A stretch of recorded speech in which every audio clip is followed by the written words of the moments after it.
budismo? Tú tal vez dirás, es una religión más entre miles que veneran a un tal dios, tal vez llamado Buda. Pues te equivocas. El budismo en sí es una religión, pero más que eso es como una doctrina filosófica y espiritual no teísta. O sea que no plantea la existencia de un dios o un creador en específico. Y como filosofía apunta al ascetismo y la contemplación basándose en los antiguos sistemas de creencias de las religiones védicas. Son un conjunto de tradiciones, creencias, ritos y prácticas espirituales, que estas varían según la rama del budismo a la que se refiera. Todas ellas tienen en común las enseñanzas de Siddhartha Gautama, un asceta y maestro espiritual mejor conocido como Buda. En tanto doctrina, el budismo no se centra en la reverencia o devoción de ningún dios, sino en el desarrollo espiritual de cada individuo, la misma que se logra a través de la contemplación profunda de la vida y de la práctica del desapego, de la meditación y de la trascendencia de los placeres y deseos mundanos. Puede que en algún momento te puedas topar con dos tipos de budismo, el tibetano y el zen, pero estos son distintos. El tibetano es el que reconoce al Dalai Lama como el más alto maestro espiritual, y es una religión predominante en regiones tibetanas y mongoles, y el budismo zen, que es un tipo de meditación para trabajar el lado espiritual del individuo. Ahora sí, continuemos. Ahora, ¿dónde surgió el budismo? Este surgió en el noreste de India entre los siglos 6 y 4 a.C. Era un momento de grandes cambios sociales e intensas actividades religiosas. La religión brahmánica imperante se hallaba en un momento de crisis. Con un clima propicio para las transformaciones culturales, muchos estudiosos tendieron a la interpretación de los textos védicos, mientras otros experimentaron con nuevas formas de misticismo. Hacia el siglo III a.C., las enseñanzas del maestro y fundador del budismo conocido como Buda se habían expandido rápidamente hasta convertirse en la religión mayoritaria, para finalmente el emperador indio Asoka proclamó la religión oficial de su gobierno. Adentrándonos más en la historia, el budismo imperó en la India hasta el siglo VII después de Cristo. En este momento sufrió un dramático descenso en el número de practicantes debido a las invasiones de los hunos y también al enfrentamiento con otras religiones védicas como el hinduismo. Sin embargo, su importancia en las naciones vecinas aumentaron. Como consecuencia, en el siglo VIII había prácticamente desaparecido de la India, pero se había propagado al Asia Central y del sureste, gozando de seguidores en China, Corea y Japón. Además de construir uno de los pilares de la cultura asiática, a partir del siglo XX se volvió también popular en Occidente. La naturaleza universalista de sus creencias le ha permitido adaptarse a diversas culturas, lenguas y sociedades, y así se convirtió en una de las religiones más grandes del mundo. Pero bueno, a todo esto, ¿quién fundó el budismo? Bueno, pues el fundador del budismo fue Siddhartha Gautama, o también conocido como Buda Gautama, o simplemente como Buda. Sin embargo, Buda es un título espiritual védico, que significa más o menos como el que ha despertado, o el iluminado, nombre que se da a quienes han logrado la verdadera iluminación espiritual. En ese sentido, el fundador del budismo no era el primer Buda, ni mucho menos el único, pero fue quizás el más importante asceta y sabio de la época. Siddhartha Gautama nació en Kapilavatthu, en las cordilleras de los Himalayas, en la desaparecida República Sakya. Se dice que existió entre 563 y 483 a.C., aproximadamente, ya que no existe mucho sobre su fecha de nacimiento. Gracias a su peregrinaje, las bases del budismo llegaron a toda la región. Siddhartha enseñaba una vida intermedia entre el hedonismo y el ascetismo. Sus enseñanzas eran inicialmente transmitidas oralmente, hasta que los primeros textos aparecieron 4 siglos luego de su muerte. Mucho de lo que se sabe de la vida de Siddhartha proviene de relatos y leyendas. Hasta se sostiene que fue un noble de nacimiento, pero renunció al palacio y a su vida de lujo a los 29 años, convencido de haber dado con la verdad interior de la existencia. Y sí, el budismo tiene sus principios filosóficos.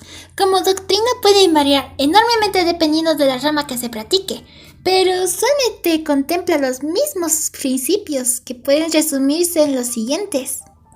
Las 3 marcas o las 3 realidades. la naturaleza del mundo de lo percibido, o sea, del que arrojan los sentidos. Se definen por tres características fundamentales: anicca, anattama y dukkha. El karma, sí, el conocido karma, que toda acción intencional, según el budismo, crea uno o varios efectos que se percibirán luego, cuando las circunstancias sean las correctas. Puede ser bueno o malo, dependiendo de la naturaleza de la acción, y se puede manifestar según 4 tipos: el oscuro, brillante, oscuro y brillante, o también el que ni es oscuro ni brillante. Así también se da una variedad de motivaciones complejas. El karma determina el destino previsible de las personas en base a 4 tipos: el que puede hacer mal y va al infierno o puede ir a un cielo, o también el que hace bien va a un cielo o puede ir a un infierno. Debe notarse que el cielo e infierno no tienen que ver con destinos luego de la muerte, sino los estados del espíritu. El samsara, que las religiones occidentales tienen una concepción del tiempo lineal y al final de la vida vendría una recompensa o un castigo. Por el contrario, el budismo contempla un tiempo circular que se repite eternamente en un ciclo de nacimiento, sufrimiento y reencarnación, y este es conocido como el samsara. Y por último el nirvana, y no hablo de la banda de rock, sino del estado de iluminación espiritual al que todo budista aspira. Se explica en términos místicos como la elevación por encima de la rueda eterna de nacimiento, sufrimiento, muerte y reencarnación. Al igual que todas las religiones, también tiene el budismo sus creencias. Estas pueden expresarse a través de las llamadas 4 nobles verdades, expresadas por Budas en su primer discurso, conocida como sutra, luego de la iluminación. Primero, la vida incluye el dukkha, o sea que la vida es imperfecta, y existir es convivir con la insatisfacción y el sufrimiento que son universales. Este es el punto de partida de toda práctica budista. El origen del sufrimiento es el trishna. El sufrimiento de la vida se origina en el deseo, el anhelo, el ansia que causan los sentidos o el placer sensual, y la creencia de que alguna acción nos llevará a la satisfacción de dicho deseo. Pero ello es una ilusión, pues el yo es una ilusión de la mente. Existe el cese de dukkha. Esto es, el sufrimiento cesa con el abandono de los deseos, lo cual se logra enfrentando la vida como realmente es y comprendiendo las causas del sufrimiento propio como algo que anida en nosotros. Existe un método para extinguir el sufrimiento. A este camino el budismo lo denomina el noble camino óctuple. Consiste en la búsqueda de un punto medio, evitando las excesivas satisfacciones y las excesivas mortificaciones a través de la conducta ética, la meditación, la atención plena y conciencia del presente de manera continua. No obstante, los budistas, personas que lo profesan, deben tener presente las 3 joyas, o también conocidos como 3 tesoros o los 3 refugios, que son la base de las tradiciones y prácticas budistas en las cuales se refugian ellos mismos. 1. Tener como maestro a Buda o iluminado. 2. Dharma, seguir las enseñanzas del budismo. Y el tercero, Sangha, participar de la comunidad budista. Las enseñanzas de Buda, proferidas en el Parque de las Ciudades Benares, definió los caminos para llegar a la sabiduría e igualdad, a través de las 4 verdades nobles, que son las siguientes. La vida es sufrimiento, también llamado dukkha. El sufrimiento es el fruto de los deseos del ser humano, el tanha. El sufrimiento cese cuando se extingue su causa. Y el último, para eliminar el sufrimiento, es necesario seguir el noble camino óctuple, basado en el cultivo constante de la mente y corazón, a través de la meditación y la plena conciencia. Y sí, el budismo también tiene sus símbolos. Es común el uso de ciertos símbolos en la práctica o enseñanza del budismo, como son la rueda de Dharma, o también conocida como Dharma Chakra, representa el noble camino óctuple de Buda que enseñó a sus discípulos. El nudo sin fin, llamado también Srivatsa en sánscrito y empleado en el budismo tibetano, simboliza la eterna sabiduría de Buda, ya que no tiene ni principio ni fin. El árbol de Bodhi. Se trata del árbol en el que Buda se sentó a meditar en Bodh Gaya hasta alcanzar la iluminación. Y por último, la flor de loto, que simboliza la pureza mental que flota por encima del lodo de lo cotidiano.